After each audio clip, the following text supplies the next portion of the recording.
মা দেখো দেখো দেখো, আমি কি বলছিলাম নিজের চোখে মিলিয়ে দেখো। বিলে, ও বিলে, কি হয়েছে তোর? কি অবস্থা তোরা? কি হয়েছে বাবা, কি হয়েছে? মাথাটা বড্ড ঘুরছে মা। চোখ বন্ধ করলে যেন বিশ্ব ব্রহ্মাণ্ড সব ঘুরছে।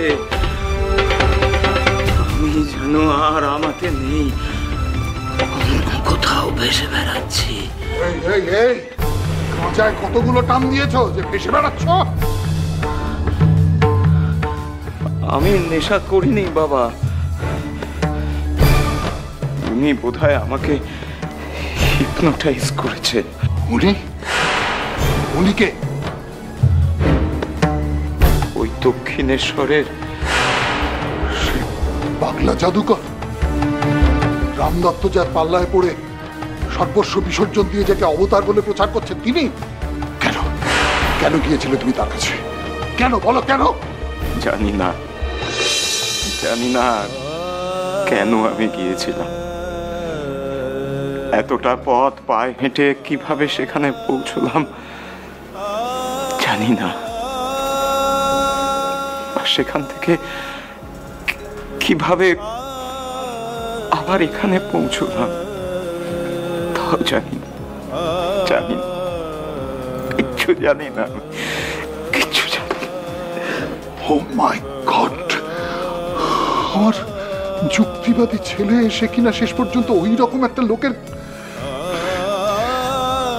আমি বিশ্বাস করতে পারছি না। নরেন, তুই? হ্যাঁ, আমি নরেন্দ্র, নরপতি বলে নিজেকে গর্ববোধ করি। সেই আমি কিছুতেই তার ডাক আমি উপেক্ষা করতে পারলাম না। বিশ্বাস করুন বাবা, ও মা, বিশ্বাস করো, আমি অনেক চেষ্টা করেছি, পারিনি, কিছুতেই পারিনি, কিছুতেই না। কি হবে, কি হবে এবার? কি আবার হবে? যা হওয়া তা তো হয়ে গিয়েছে। তোমার ছেলের চোখ মুখের দিকে তাকিয়ে দেখো।